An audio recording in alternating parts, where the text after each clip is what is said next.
नमस्कार। आज हम भारतीय शिक्षा के दिलचस्प सफर को समझने की कोशिश करेंगे कि समय के साथ इसके मायने कैसे बदले। नमस्कार।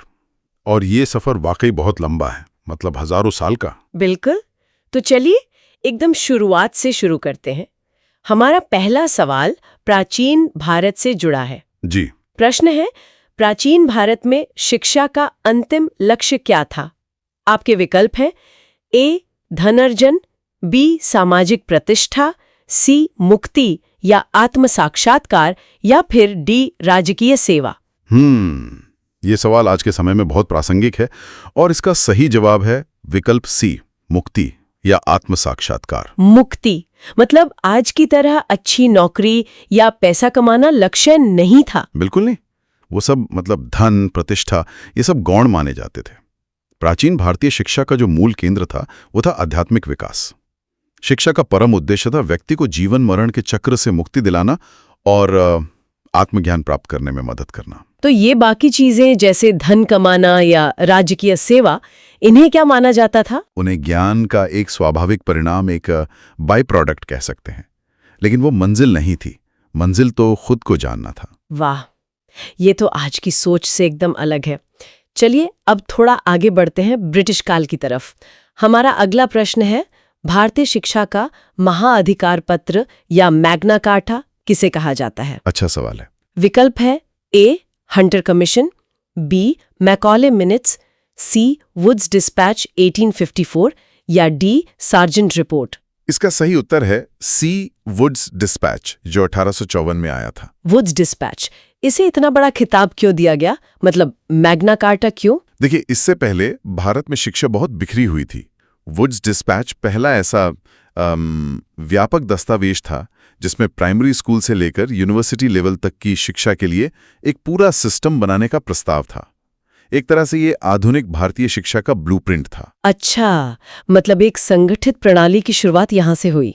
हाँ, बाकी विकल्प जैसे मैकॉले मिनट्स, उसका जोर तो सिर्फ अंग्रेजी भाषा पर था, और हंटर कमीशन तो वुड्स डिस्पैच के बाद उसकी प्रगति को जांचने के लिए बना था। समझ गए। अब इसी दौर से जुड़ा एक और सवाल है, एक सिद्धांत के बारे में। जी, पूछिए। प्रश्न है, अधोगामी निस्यंदन सिद्धांत या डाउनवर्ड फिल्ट्रेशन थ्योरी का मुख्य उद्देश्य क्या था? आपके विकल्प हैं ए सभी को शिक्षित करना, बी केवल उच्च वर्ग को शिक्षित करना ताकि शिक्षा नीचे तक छनकर पहुंचे, सी केवल प्राथमिक शिक्षा पर ध्यान देना, या डी व्यावसायिक शिक्षा को बढ़ावा देना। ये नाम सुनने में थोड़ा मुश्किल लगता है, पर इसका कॉन्सेप्ट बहुत सीधा है। सही जवाब है विकल्प बी, केवल उच्च वर्ग को शिक्षित करना। हाँ, इस थियरी के पीछे सोच ये थी कि अगर समाज के ऊंचे और अमीर तबके को पढ़ा लिखा दिया जाए तो ज्ञान और कल्चर उनसे छनकर, मतलब फिल्टर होकर, धीरे धीरे आम लोगों तक पहुंच जाएगा। ये तो सबके लिए शिक्षा के विचार का ठीक उल्टा हुआ। बिल्कुल, ये असल में कुछ के लिए शिक्षा का सिद्धांत था। ठीक है, अब हम स्वतंत्रता संग्राम के दौर में आते हैं।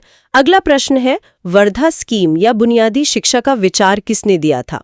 और आपके विकल्प है ए जवाहरलाल नेहरू, बी महात्मा गांधी, सी रविंद्रनाथ टैगोर, या डी डॉक्टर जाकिर हुसैन। इसका सही जवाब है बी महात्मा गांधी। ये उनका एक बहुत ही महत्वपूर्ण विचार था। बुनियादी शिक्षा, इसके पीछे मुख्य सोच क्या थी? गांधी जी ने 1937 में ये आइडिया दिया था। उनका मानना था कि शिक्षा को किसी हाथ के काम या किसी उत्पादक कार्य से जोड़ा जाना चाहिए, जैसे कताई, बुनाई, खेती, ताकि बच्चे सिर्फ किताबी ज्ञान न लें बल्कि आत्मनिर्भर भी बने, करके सीखें। इसमें डॉक्टर जाकिर हुसैन का भी नाम आता है, उनका क्या रोल था? हाँ, ये जरूरी है। डॉक्टर जाकिर हुसैन ने उस कमेटी की अध्यक्षता की थी जिसने इस योजना का पूरा ड्राफ्ट तैयार किया, लेकिन जो मूल विचार था वो गांधी जी का ही था। अच्छा, अब बात करते हैं आजाद भारत की। स्वतंत्र भारत का पहला शिक्षा आयोग कौन सा था जो 1948-49 में बना? विकल्प है मुदालियार आयोग, राधाकृष्णन आयोग, कोठारी आयोग, या यशपाल समिति। आजादी के तुरंत बाद जो पहला आयोग बना वो था बी राधाकृष्णन आयोग। इसे विश्वविद्यालय शिक्षा आयोग भी कहते हैं। तो इसका फोकस यूनिवर्सिटी एजुकेशन पे था। जी, देश नया नया आजाद हुआ था तो जरूरत थी कि यूनिवर्सिटी की शिक्षा को सुधारा जाए ताकि देश के विकास के लिए अच्छे पेशेवर तैयार हो सकें।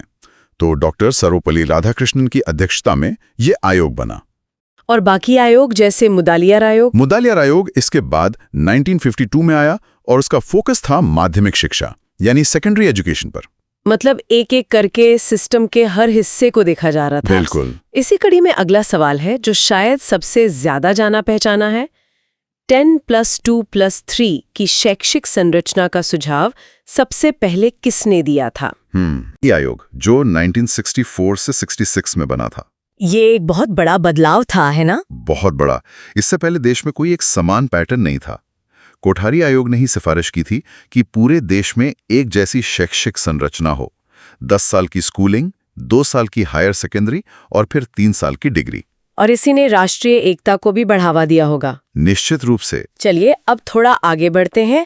एक बहुत ही मशहूर रिपोर्ट थी शिक्षा बिना बोझ के, यानी लर्निंग विदाउट बर्डन। ये रिपोर्ट किस समिति ने दी थी? जी। विकल्प है ए कोठारी आयोग, बी यशपाल समिति 1992, सी सप्रू समिति या डी राममूर्ति समिति। इसका सही जवाब है बी यशपाल समिति।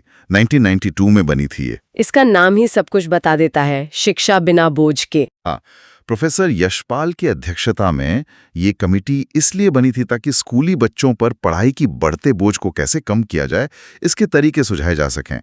इसने रटने की बजाय समझने पर जोर दिया। और इसने शिक्षा पर होने वाली बहस का रुख ही बदल दिया। बिल्कुल, बच्चे को केंद्र में ला दिया। एक और महत्वपूर्ण नीतिगत फैसला भाषा को लेकर था।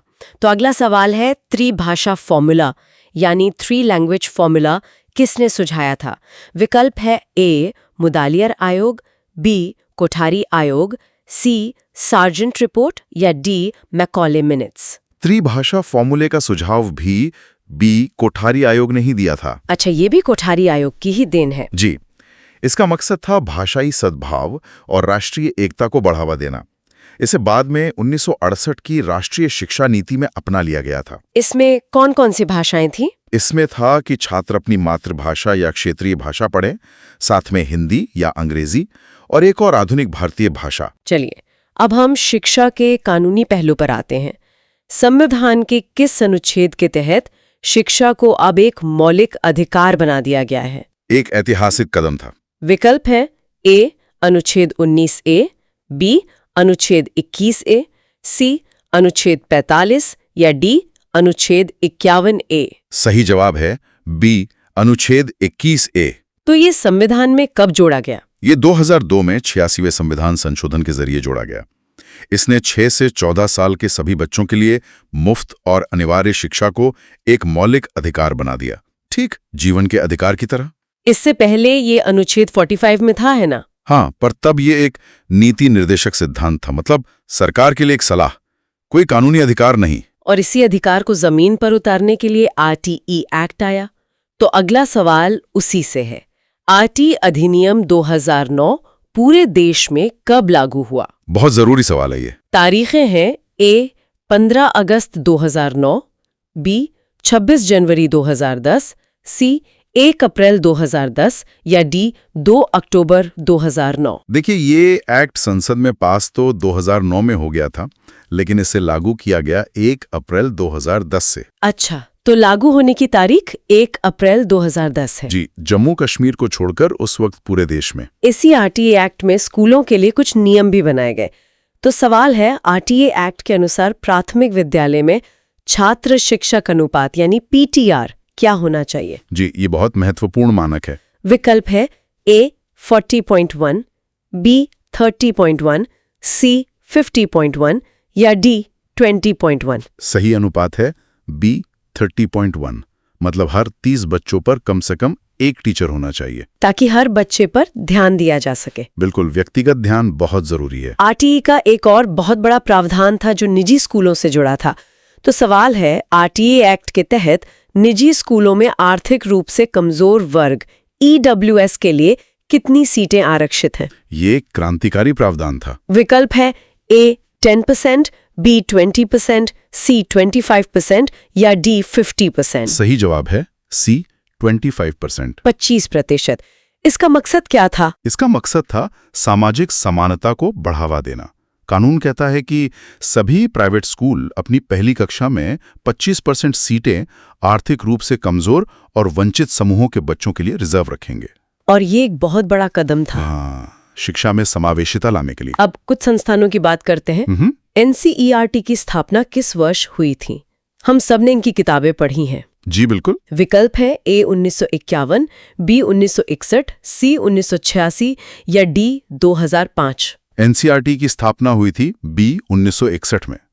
इसका पूरा नाम है राष्ट्रीय शैक्षिक अनुसंधान और प्रशिक्षण परिषद। और इसका मुख्य काम क्या है? इसका मुख्य काम है स्कूली शिक्षा की गुणवत्ता सुधारने के लिए नीतियां बनाना, सिलेबस तैयार करना, किताबें छापना और रिसर्च करना। ठीक है। इसी तरह एक और संस्थान है डायट। तो सवाल है, डायट यानी जिला शिक्षा एवं प्रशिक्षण संस्थान की स्थापना का सुझाव किसने दिया था? विकल्प है A कोठारी आयोग, B राष्ट्रीय शिक्षा नीति 1986, C मुदालियर आयोग या D सार्जेंट रिपोर्ट। डाइट की स्थापना का सुझाव आया था राष्ट्रीय शिक्षा नीति 1986 से। और ये क्यों बनाए गए थे? सोच ये थी कि टीचर ट्रेनिंग को जमीनी स्तर तक ले जाया जाए। हर जिले में एक डाइट हो जो वहां के प्राइमरी स्कूल के शिक्षकों को ट्रेनिंग और अकादमिक सपोर्ट दे, मतलब विकेंद्रीकरण। बहुत खूब। अब हमारा आखिरी सवाल भी RTE एक्ट से ही जुड़ा है। जी। RTE 2009 के तहत प्राथमिक स्तर पर एक शैक्षणिक वर्ष में कितने कार्य दिवस यानी वर्किंग डेज अनिवार्य हैं? विकल्प है A 150, B 180, C 200 दिन या D 250 दिन। ये भी एक तय मानक है। सही जवाब है C 200 दिन। कम से कम 200 दिन। जी। प्राथमिक स्तर पर यानी कक्षा 1 से 5 के लिए एक साल में कम से कम 200 दिन स्कूल लगना अनिवार्य है, ताकि बच्चों को सीखने का पूरा समय मिले। बिल्कुल। तो मुक्ति की तलाश से शुरू होकर 200 अनिवार्य कार्य दिवस और 25% आरक्षण तक भारतीय शिक्षा ने एक बहुत लंबा सफर तय किया है। सही कहा। ये सफर भारत के खुद के बदलने का आईना है, जो हमें इस सवाल के साथ छोड़ जाता है कि एक आध्यात्मिक लक्ष्य से एक अधिकार आधारित लक्ष्य तक पहुंचते हुए हमने क्या पाया है, और क्या कुछ ऐसा भी है जो इस रास्ते में कहीं छूट गया है